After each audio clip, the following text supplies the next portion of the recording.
Okay so यो होइन class 12मा चाहिँ जहिले पनि लङ क्वेसनमा सोध्ने प्रब्लम हो, स्ट्रक्चर रिलेटेड प्रब्लम हो। यसमा चाहिँ जेनरली 5 स्टुडेन्ट्सलाई अथवा 10 क्लाइन्ट्सलाई अथवा 50 स्टाफ्सलाई अथवा 25 इम्प्लोइ जे पनि दिन सक्छ कि कि मल्टिपल मान्छेको डेटा स्टोर गर्न चाहिँ दिएको हुन्छ।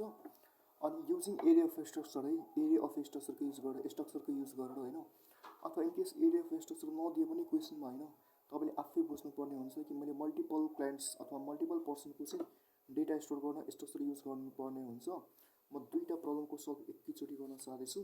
म यहाँ 5वटा स्टुडेन्टको आइडी नेम, डिओबी र फोन स्टोर गर्छु। यतापट्टि म 10वटा क्लाइन्ट्सको F name, L name, age र एड्रेसमा स्टोर गर्छु होइन, एकर्डिङ टु द क्वेसन। यो दुवै पास क्वेसन सोधेको हो। सो मैले सिम्पली के गरेँ होइन, ह्यास इन्क्लुड एसटिडिआइओ डट एस लेखेँ, यता पनि ह्यास इन्क्लुड एसटिडिआइओ डट एस लेखेँ होइन। त्यसपछि सुरुमा चाहिँ हामीले स्ट्रक्चर क्रिएट गर्नुपर्ने हुन्छ। क्रिएटिङ स्ट्रक्चर मैले लेखेँ, यहाँ पनि मैले क्रिएटिङ स्ट्रक्चर लेखेँ। अनि स्ट्रक्चर क्रिएट गर्न चाहिँ तपाईँले स्ट्रक्ट किवर्डको युज गर्नुपर्ने हुन्छ है। कसरी त होइन, जसरी कि इन्टिजरको लागि चाहिँ इन्ट लेखिन्छ नि होइन, त्यसरी नै स्ट्रक्चर क्रिएट गर्न स्ट्रक्ट किवर्ड लेख्नुपर्ने हुन्छ। त्यसपछि स्ट्रक्ट लेखिसकेपछि तपाईँले चाहिँ स्ट्रक्चरको नाम दिनुपर्ने हुन्छ है। मैले चाहिँ स्टुडेन्ट्स दिएँ किनकि यहाँ क्वेसमा स्टुडेन्ट्सको सोधेको छ, मैले स्टुडेन्ट्स दिएँ। यहाँ क्लाइन्ट्सको सोधेकोले मैले क्लाइन्ट्स दिएँ क्या, स्ट्रक्ट क्लाइन्ट्स। त्यसपछि यो कर्ली ब्रेस ओपन गर्नु, ट्याक्क होइन 1 2 3 4वटा इन्फर्मेसन सेभ गर्नुपर्ने होइन। 1 2 3 4 4 लाइन छोडेर कर्ली ब्रेसेस क्लोज गरेँ क्या। 1 2 3 4 1 2 3 4 छोडेर कर्ली ब्रेसेस क्लोज गरेँ, यति गर्ने क्या। स्ट्रक्चर चाहिँ बन्यो होइन। अब यो 4वटा मैले किन छोडेको, यो भित्र चाहिँ भेरिएबल डिक्लेयर गर्न क्या। यसको मतलब के त हेर्नु, आइडी दिएको छ है, सो मैले सिम्पली आइडी लेखेँ अनि मैले कलम दिएँ। तर यो आइडी कुन किसिमको हुन्छ त, आइडी होइन मेरो आइडी नम्बर किसिमको हुन्छ। यो 3 हुनसक्छ, 4 हुनसक्छ, यहाँ कि यो इन्ट किसिमको हो क्या। इन्ट इन्ट यो भेरिएबल नामको अगाडि यतापट्टि तपाईँले कुन किसिमको डेटा हो त्यो दिनुपर्ने हुन्छ। अर्को चाहिँ नेम क्या, नेम नेम कुन किसिमको डेटा हो होइन। नेममा होइन सपोज 01 आयो भने यो स्ट्रिङ किसिमको डेटा हो। स्ट्रिङलाई लेख्न सिम्पली के गर्नुपर्ने हुन्छ, स्ट्रिङलाई लेख्न हामी यहाँ चाहिँ क्यार लेख्नुपर्ने हुन्छ। क्यार क्या, क्यारेक्टर लेख्नुपर्ने हुन्छ। तर यो स्ट्रिङ लेख्नलाई चाहिँ सिम्पली तपाईँले यहाँ एउटा ठुलो ब्र्याकेट दिएर नेम कतिवटा अक्षरको हुनसक्छ, म्याक्सिमम कसैको नाम सबभन्दा ठुलो भयो भने कतिवटा अक्षरको हुनसक्छ, मैले 30 माने क्या है। ओके, नेम पनि भयो। अब डिओबी है, सिम्पली तपाईँले कि त इन्ट दिँदा हुन्छ कि त के अरे क्यार दिनुपर्ने हुन्छ, यो ठुलो ब्र्याकेट लगाएर होइन। सिम्पल फन्डा हो क्या। सोच्ने एकछिन, डेट अफ बर्थ कसरी लेखिन्छ, डिओबी कसरी लेखिन्छ, मानौँ कि 2000 अनि त्यसपछि 01 02 रे है। यो ड्यास ड्यास भएकोले यो इन्ट हुँदैन क्या, नम्बर यसलाई गर्न मिल्दैन, यो नम्बर होइन, यो चाहिँ के हो त स्ट्रिङ हो होइन। डेट अफ बर्थ चाहिँ त्यही भएर चाहिँ CHAR डिओबी अनि डेट अफ बर्थ कति हुनसक्छ, म्याक्सिमम् 10 15 हुनसक्ला नि, त्यही भएर मैले 15 दिएँ कि आफ्नै मर्जले दिँदा हुन्छ, मतलब भएन क्या। अनि त्यसपछि यतापट्टि होइन, अब फोनमा पनि +977 हुनसक्छ, यो ड्यास हुनसक्छ बल्ल 98देखि। सो इनकेस यो नम्बर भएको भए सिधै हामी इन्ट दिन्थ्यौँ, तर यो प्लस एक्सेट्रा कुरा पनि आउन सक्ने भएकोले मैले यसलाई क्यार दिएँ।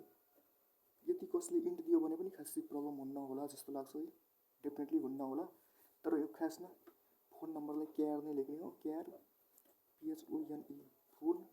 अनि कति नम्बरको म्याक्सिमम हुनसक्छ होला, मैले 15 दिएँ भयो कि। अनि ओपन छ भने क्लोज गरिदिएँ। यसरी स्ट्रक्चर पहिला बनाउने कि क्रिएट गर्न सक्ने, यसलाई 2-3चोटि प्र्याक्टिस गर्दैन। त्यसमा यतापट्टि स्ट्रक्चर क्रिएट गर्न चाहिँ के गर्नुपर्छ त, एफ नेम इन्ट होला कि स्ट्रिङ होला है। एफ नेम भनेको स्ट्रिङ होला, त्यसले मैले स्ट्रिङ दिन पनि यहाँ स्ट्रिङ लेख्न मिल्दैन है। यो सी प्रोग्राममा क्यार लेख्नुपर्छ, क्यार एफ नेम ब्र्याकेटमा म्याक्सिमम 10 को हुन सक्ला होइन, एफ नेम एक सिम्पल। त्यसपछि लास्ट नेम, सो यो पनि क्यार एल नेम होइन। यो पनि मानौँ कि 10 को हुन सक्ला, म भयो 20 दिँदा पनि प्रब्लम भएन। एज बल्ल इन्ट हुन्छ क्या, एज भनेको नम्बर हुन्छ नि त, इन्ट अथवा फ्लोट दिन मिल्छ। मैले इन्ट दिएँ इज इक्वल टु सपोज मैले 18 दिएँ, यहाँ त भ्यालु अहिले हाल्नु पर्दैन क्या, एज दिएँ। एड्रेस पनि स्ट्रिङ हुन्छ, त्यसले क्यार एड्रेस कतिको म्याक्सिमम एड्रेस हुन सक्ला 30 लेटरको होइन, 30 लेटर क्या, यो ब्र्याकेट भनेको लेटर हो है, ब्र्याकेट भनेको लेटर हो भयो।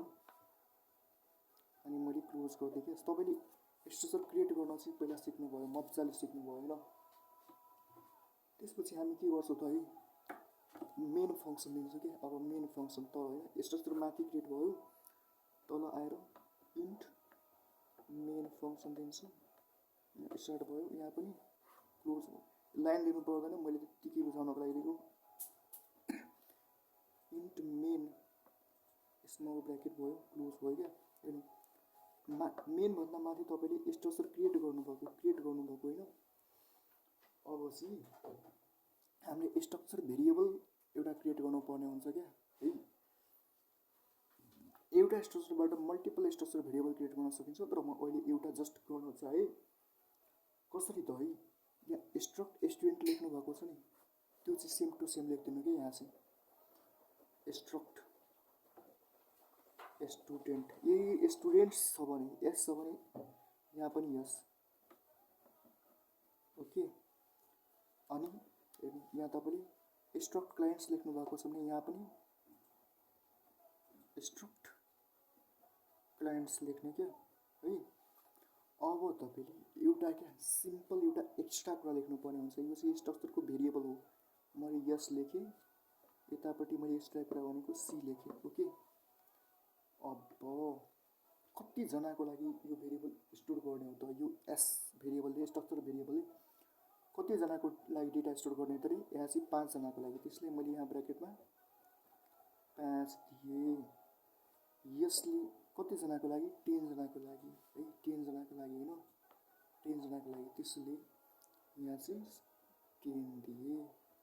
सो यो चाहिँ के हो त, हामीले स्ट्रक्चर भेरिएबल क्रिएट गरेको क्या।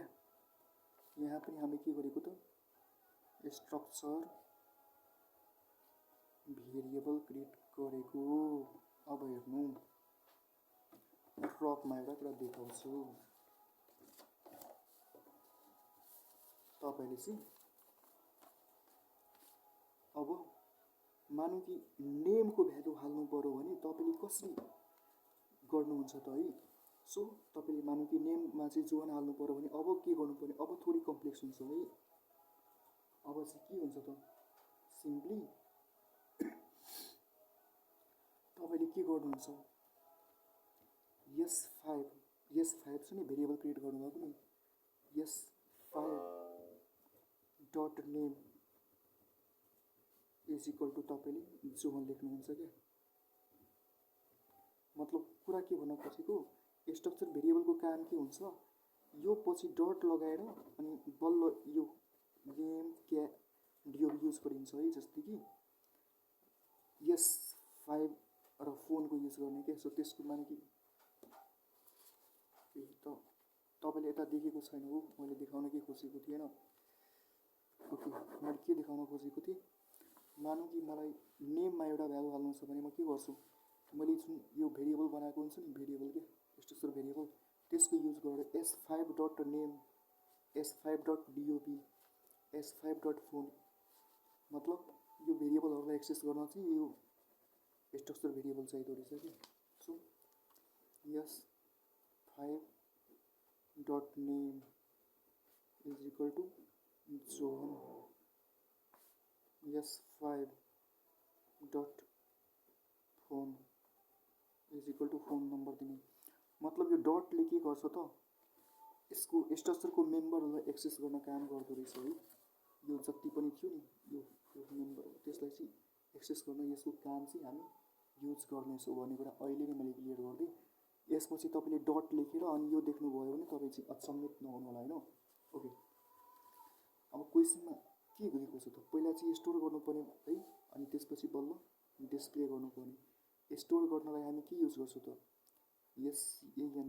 स्क्यानएफ फङ्सन युज गर्छौँ। डिस्प्ले गर्नलाई हामी प्रिन्ट एफ फङ्सन युज गर्छौँ। ओके, यति त हुने होइन। सो सिम्पली है हामी के गर्छौँ त हामी फर्स्ट अफ इनपुट लिन्छौँ होइन। सो एउटाको इनपुट लिनु परेको भए सिम्पली हामी इनपुट लिन्थ्यौँ, तर यहाँ 5 जनाको इनपुट लिनु परेकोले हामी लुपको युज गर्छौँ है। So taking input using loop, यता पनि सेम क्या, टेकिङ इनपुट युजिङ लुप भयो। लुप कतिजनाको लागि? 5 जनाको लागि, 1 देखि 5 सम्म होला होइन। 1 देखि 5 सम्म चाहिँ हामी के गर्छौँ त लुप चलाउँछौँ होइन। सो सिम्पली हामी जब चाहिँ एरेको कुरा आउँछ नि होइन, एरेको कुरा आउँछ नि होइन, तब चाहिँ 0 देखि चलाउनु पर्ने हुन्छ खासमा होइन। सो मैले के गरेँ, 0 देखि बरु 5 भन्दा 1 कमसम्म चलाउला, तर 0 देखि चलाउनु पर्ने हुन्छ। सो मैले के गरेँ, फोर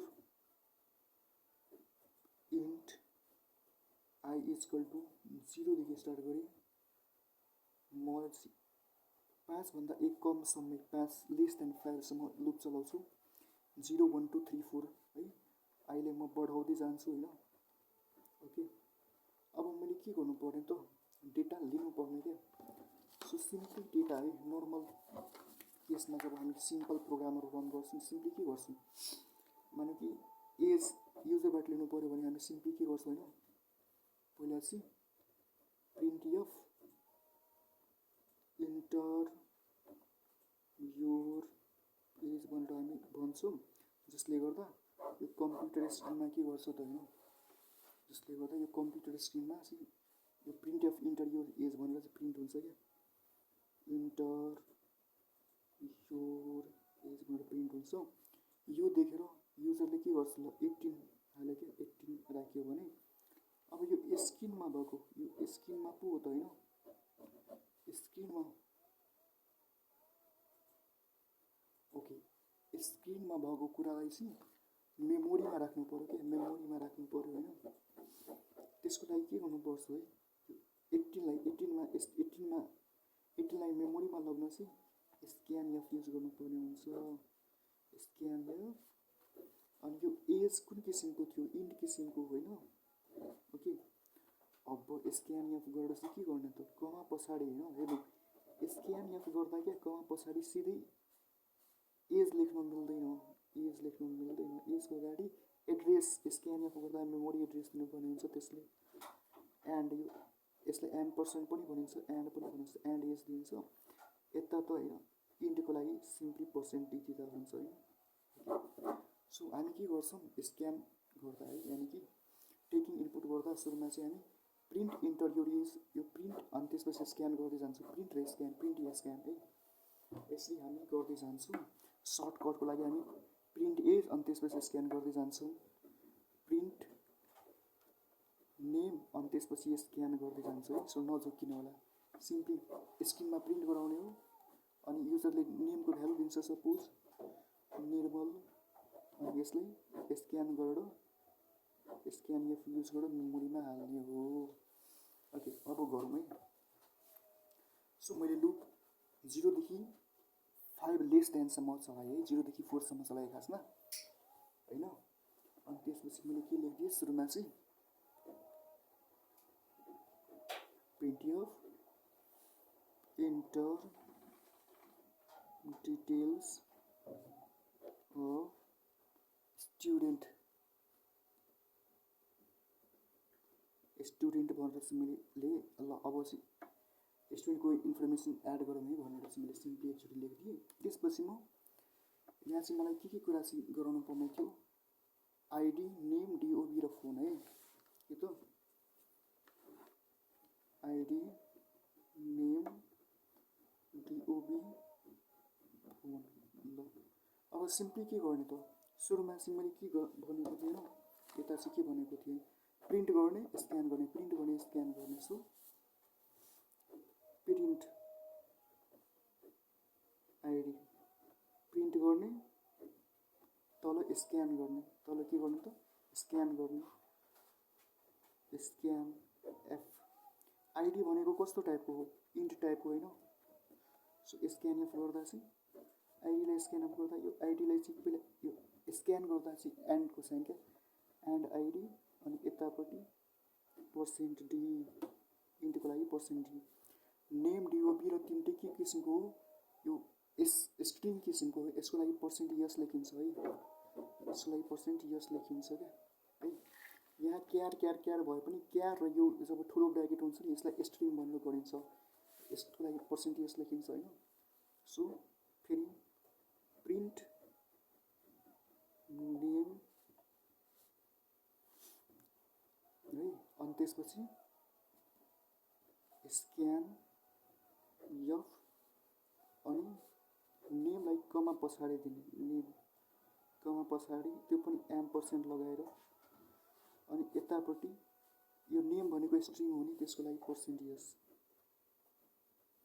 ओके भयो यसरी नै नेम भयो डिओबी हेर्नु एउटा चाहिँ प्र्याक्टिस गर्नु त्यसपछि बाँकी चाहिँ आफै लेख्नु क्या आफै है बल्ल प्र्याक्टिस हुन्छ स्क्यानएफ भयो प्रिन्ट नेम भयो स्क्यानएफ भयो त्यसपछि डिओबी प्रिन्ट डिओबी स्क्यानएफ